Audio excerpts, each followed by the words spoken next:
A comunidade Narrações Imersivas está disponível. Acesse o link na descrição, ou então no primeiro comentário fixado, ou até mesmo no QR Code na sua tela. Você pode assinar a nossa comunidade em duas plataformas.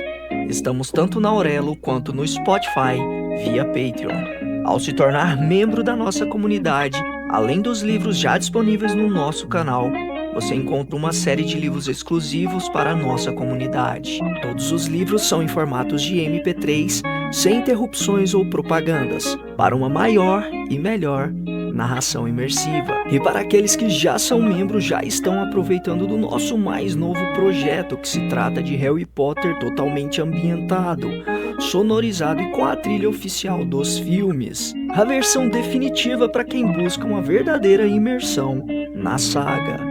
Então não fique de fora. Assine a nossa comunidade e descubra mais uma forma de ouvir narrações imersivas. O canal Narrações Imersivas apresenta Harry Potter e as Relíquias da Morte, narrado por Ícaro Silva. Capítulo 27. O esconderijo definitivo. Não havia como conduzir o dragão. O animal não via aonde estava indo, e Harry sabia que se ele desse uma guinada ou virasse de barriga para cima em pleno voo, eles não poderiam se agarrar às suas costas largas. Apesar disso, à medida que ganhavam altitude e Londres se desdobrava abaixo como um mapa verde e cinzento, Harry sentia um avassalador sentimento de gratidão por uma fuga que parecera inviável.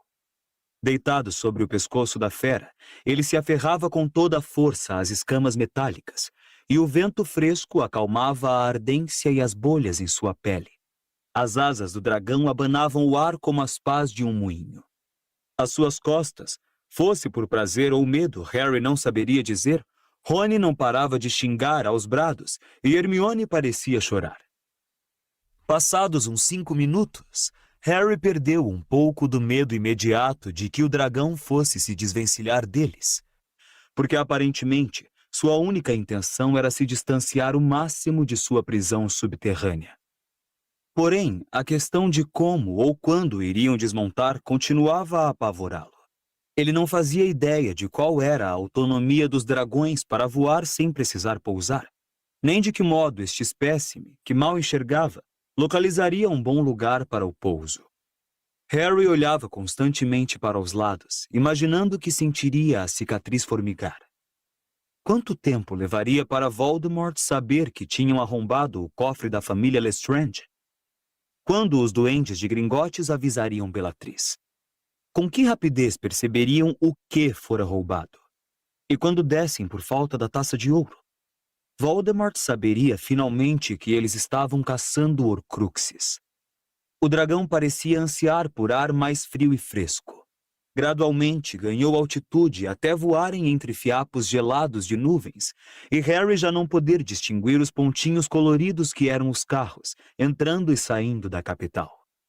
Continuaram a sobrevoar os campos divididos em retalhos de verde e marrom, estradas e rios que serpeavam pela paisagem como pedaços de fita fosca e acetinada. Que acham que ele está procurando? Berrou Rony ao ver que rumavam sempre para o norte. Não faço ideia! Gritou Harry em resposta. Suas mãos estavam dormentes e frias, mas ele não se atrevia a tentar mudar de posição. Havia algum tempo que estava imaginando o que fariam se vissem o litoral passando abaixo, se o dragão fosse para alto mar. Sentia frio, dormência, isso para não mencionar a fome e a sede desesperadas. Quando, pensou ele, a fera teria comido pela última vez? Com certeza não iria demorar muito a precisar de alimento. E se, nessa altura, percebesse que tinha 3 humanos muito apetitosos montados em suas costas? O sol começou a baixar e o céu foi se tornando azul anil. E o dragão continuava a voar, cidades grandes e pequenas abaixo desaparecendo de vista, sua enorme sombra deslizando sobre a terra como uma grande nuvem escura. Todo o corpo de Harry doía com o esforço de se segurar no dorso do animal. É minha imaginação? Gritou Rony depois de muito tempo de silêncio. Ou estamos perdendo altitude? Harry olhou para baixo e viu montanhas e lagos verde escuros acobreando-se ao pôr do sol. A paisagem parecia se tornar mais graúda e mais detalhada enquanto espiava pelo flanco do dragão, e ele se perguntou se o animal teria pressentido a presença de água fresca pelos reflexos repentinos de sol. Descendo gradualmente, o dragão descrevia grandes círculos espiralados, visando aparentemente um dos lagos de menor tamanho. Vamos saltar quando ele baixar o suficiente! Gritou Harry para os dois atrás. Direto para dentro da água, antes que ele perceba que estamos aqui! Eles concordaram, Hermione com a voz fraca. E agora Harry pôde ver a barriga larga e amarela do dragão ondulando à superfície da água. Agora! Harry escorregou por um lado do dragão e se atirou de pé na superfície do lago. A queda foi maior do que estimara, e ele bateu com violência na água, submergindo como um pedregulho em um mundo gelado e verde, repleto de colmos. Bateu os pés em direção à superfície e emergiu sem fôlego. Viu então as marolas que se propagavam em círculos, onde Rony e Hermione tinham caído. O dragão não pareceu ter notado nada. Já estava a uns 15 metros de distância, dando rápidos mergulhos sobre o lago para apanhar água com o focinho cheio de cortes. Quando Rony e Hermione subiram das profundezas do lago, cuspindo e tossindo, o animal já ia longe, as asas batendo com força, para, por fim, pousar em uma margem distante. Harry, Rony e Hermione nadaram para o lado oposto. O lago não parecia ser fundo. Precisaram apenas abrir caminho entre os colmos e a lama em vez de nadar, e finalmente chapinharam, encharcados, ofegantes e exaustos, no capim escorregadio. Hermione desmontou, tossindo e tremendo. Embora Harry pudesse ter deitado e dormido feliz, levantou-se cambaleando, sacou a varinha e começou a lançar feitiços protetores ao redor dos três. Quando terminou, juntou-se aos amigos. Era a primeira vez que os via realmente depois de terem escapado do cofre. Ambos tinham queimaduras feias nos rostos e braços, e a roupa chamuscada e rota aqui e ali. Faziam caretas ao aplicar essência de ditâmino em seus muitos ferimentos. Hermione passou o frasco a Harry. Depois tirou da bolsinha 3 garrafas de suco de abóbora que trouxera do chalé das Conchas e vestes limpas e secas para todos. Eles se trocaram e em seguida beberam o suco, sedentos. Bem, pelo ângulo positivo, disse Rony, que observava a pele das mãos tornar a crescer. Conseguimos a Horcrux. Pelo negativo, neca de espada. Completou Harry entre os dentes enquanto aplicava as gotas de ditâmino em uma feia queimadura, pelo buraco que o metal quente abrira em seu jeans. Neca de espada, repetiu Rony. Aquele traírazinho safado. Harry tirou a Horcrux do bolso do blusão molhado que acabara de despir e depositou-a no capim em frente. Refugindo ao sol, prendia suas atenções enquanto bebiam o suco. Pelo menos esta não podemos usar. Ia ficar meio esquisita pendurada no pescoço. Comentou Rony, limpando a boca com o dorso da mão. Hermione olhou para a outra margem do lago, onde o dragão ainda bebia água. O que acham que vai acontecer com ele? Perguntou. Será que vai ficar bem? Você está parecendo Hagrid, disse Rony. É um dragão, Hermione. Sabe se cuidar. É conosco que temos de nos preocupar. Como assim? Bem, não sei como lhe dar a notícia, continuou Rony. Mas acho que eles talvez tenham notado que arrombamos o Gringotts. Os 3 caíram na gargalhada, e uma vez que começaram a rir foi difícil parar. As costelas de Harry doíam. Ele se sentia tonto de fome, mas se deitou no capim sob o céu avermelhado e riu até sentir a garganta doer. Mas o que vamos fazer? Perguntou Hermione por fim, recuperando a seriedade depois dos soluços. Ele vai saber, não vai? Você sabe quem vai saber que sabemos das Horcruxes dele. Talvez eles fiquem apavorados demais para lhe contar. Arriscou Rony, esperançoso. Talvez escondam. O céu, o cheiro da água do lago, o som da voz de Rony se extinguiram. A dor rachou a cabeça de Harry como um golpe de espada. Estava parado em um quarto mal iluminado e um semicírculo de bruxos o encarava, e no chão, a seus pés, ajoelhava-se um vulto pequeno e trêmulo. Que foi que você disse? Sua voz estava aguda e fria, mas a fúria e o medo o queimavam por dentro. A única coisa que temia. Mas não podia ser verdade. Não podia entender como.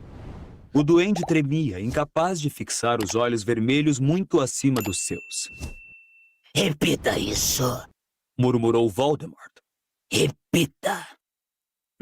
Meu senhor! Gaguejou o duende, seus olhos negros arregalados de terror.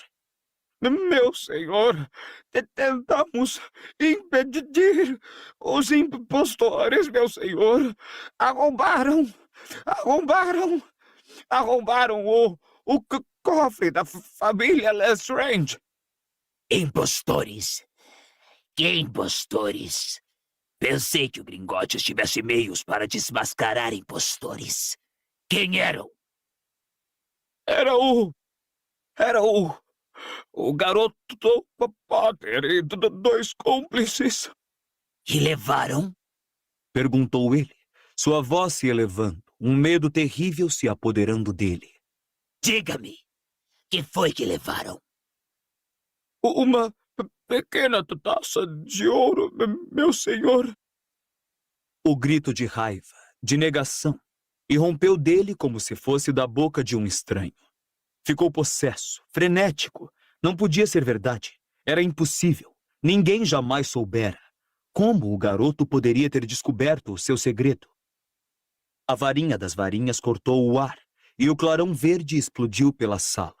O duende ajoelhado rolou para o lado, morto. Os bruxos que o observavam dispersaram-se à frente, aterrorizados. Bellatrix e Lúcio Malfoy empurraram outros para trás ao dispararem para a porta, e repetidamente a varinha baixou, e os retardatários foram mortos, todos, por lhe trazerem essa notícia, por terem ouvido falar na taça de ouro. Sozinho entre os mortos, ele se movimentou furioso pela sala, e os viu passar diante dos seus olhos. Seus tesouros, suas salvaguardas, suas âncoras na imortalidade, o diário destruído e a taça roubada. E se o garoto conhecesse as outras? Poderia saber, já teria agido, já encontrara outras. Dumbledore estaria na raiz disso tudo. Dumbledore, que sempre desconfiara dele. Dumbledore, morto por ordem sua. Dumbledore, cuja varinha agora lhe pertencia e ainda assim estendia o braço da ignomínia da morte por intermédio do garoto. O garoto. Era certo, porém, que se o garoto tivesse destruído alguma de suas Horcruxes, ele, Lord Voldemort, teria sabido, teria sentido. Ele, o maior bruxo de todos, o mais poderoso, ele, o assassino de Dumbledore e de quantos outros homens insignificantes, desconhecidos. Como poderia Lord Voldemort não ter sabido, se ele próprio, mais importante e precioso, tivesse sido atacado, mutilado? Era verdade que não sentira quando o diário fora destruído, mas pensou que fosse porque não possuía um corpo para sentir, sendo menos que um fantasma. Não, certamente o resto estava seguro. As outras Horcruxes deviam estar intactas. Ele precisava saber. Precisava ter certeza. Andou pela sala, chutou para o lado o corpo do duende ao passar, e as imagens ficaram borradas e queimaram em seu cérebro escaldante. O lago, o casebre e Hogwarts. Um nada de calma atenuou agora a sua fúria. Como o garoto poderia saber que ele escondera o anel no casebre de Gaunt? Ninguém jamais soubera que ele era parente dos Gaunt. Escondera a ligação. As mortes nunca tinham sido atribuídas a ele. O anel certamente estava seguro. E como poderia o garoto, ou qualquer outra pessoa, conhecer a caverna ou penetrar sua proteção? A ideia do medalhão ser roubado era absurda. Quanto à escola, somente ele sabia onde em Hogwarts guardara a Horcrux, porque somente ele tinha explorado a fundo os segredos daquele lugar. E ainda havia Nagini, que precisava ficar junto dele agora, sob sua proteção, e não mais ser enviada para cumprir tarefas. Para ter certeza, entretanto, para ter absoluta certeza, ele precisava voltar a cada um dos esconderijos, precisava redobrar a proteção em torno de cada uma de suas horcruxes. Uma tarefa, como a busca da varinha das varinhas, que ele precisava empreender sozinho. Qual deveria visitar primeiro? Qual correria maior perigo? Uma velha inquietação ardeu em seu íntimo. Dumbledore conhecia o seu nome do meio. Dumbledore poderia tê-lo ligado aos Gaunt. Sua casa abandonada era provavelmente o esconderijo menos seguro de todos. Era lá que ele iria em primeiro lugar. O lago, certamente impossível. Embora houvesse uma possibilidade mínima de que Dumbledore tivesse sabido de alguns dos seus malfeitos passados no orfanato. E Hogwarts. Mas ele sabia que a sua Horcrux ali estava segura. Seria impossível Potter entrar em Hogsmeade sem ser detido, e mais ainda na escola. Contudo, seria prudente alertar Snape de que o garoto talvez tentasse entrar no castelo. Contar a Snape por que o garoto faria isso seria uma tolice, é claro. Fora um grave erro confiar em Bellatrix e Malfoy. A burrice e o desleixo deles não comprovavam que era uma imprudência confiar em quem fosse. Ele visitaria o casebre de Gaunt primeiro, então, e levaria Nagini. Não se separaria mais da cobra. E ele saiu da sala, atravessou o hall e se dirigiu ao jardim escuro onde jorrava a fonte. Em ofidioglossia chamou a cobra, que foi se juntar a ele como uma comprida sombra. Os olhos de Harry se abriram subitamente quando voltou ao presente. Ele estava deitado na margem do lago ao sol poente, e Rony e Hermione o observavam. A julgar por suas expressões preocupadas e o latejamento contínuo de sua cicatriz, sua rápida excursão à mente de Voldemort não passara despercebida. Ele fez força para se levantar, tremendo, vagamente surpreso que ainda estivesse molhado até os ossos, e viu a taça inocentemente pousada no capim à sua frente, e o lago azul escuro pontilhado de dourado ao sol que se punha. Ele sabe. Sua própria voz pareceu estranha e grave depois dos gritos agudos de Voldemort. Ele sabe e vai verificar as outras Horcruxes. E a última, ele já se pusera de pé, está em Hogwarts. Eu sabia. Eu sabia. Quê? Rony olhava-o boquiaberto. Hermione se ergueu nos joelhos, preocupada. Mas que foi que você viu? Como sabe? Eu o vi descobrir o que aconteceu com a taça. Eu estava na cabeça dele. Ele está... Harry lembrou-se da matança. Está enfurecido ao extremo, e amedrontado também. Não consegue entender como soubemos. E agora vai checar se as outras estão seguras. O anel primeiro. Ele acha que a Horcrux em Hogwarts está a salvo porque Snape está lá e será dificílimo entrar na escola sem ser visto. Acho que vai verificar essa por último. Ainda assim, estaria lá em poucas horas. Você viu onde em Hogwarts? Perguntou Rony, agora se levantando também. Não. Ele estava se concentrando em avisar Snape. Não pensou no lugar exato em que está. Espere, espere! Gritou Hermione quando Rony recolheu a Horcrux e Harry tornou a apanhar a capa da invisibilidade. Não podemos simplesmente ir, nem temos um plano, Precisamos ir andando, disse Harry com firmeza. Tinha tido a esperança de dormir, a expectativa de entrar na barraca nova, mas isso agora era impossível. Vocês podem imaginar o que ele vai fazer quando descobrir que o anel e o medalhão desapareceram? E se mudar o esconderijo da Horcrux de Hogwarts, resolver que não está bastante segura? Mas como vamos entrar? Bem, vamos a Hogsmeade, disse Harry, e tentar pensar em alguma coisa depois de vermos qual é a proteção em torno da escola. Entre embaixo da capa, Hermione, quero todos juntos dessa vez. Mas não cabemos, realmente estará escuro, ninguém vai reparar nos nossos pés. O ruído de enormes asas batendo ecoou pelas águas escuras do lago. O dragão saciara a sede e levantara voo. Os garotos pararam os preparativos para observá-lo subir sempre mais alto. Agora uma mancha negra no céu que escurecia rapidamente e, por fim, sumindo atrás de uma montanha próxima. Então, Hermione se adiantou e se encaixou entre os dois. Harry puxou a capa para baixo até onde foi possível e juntos rodopiaram e penetraram na escuridão esmagadora.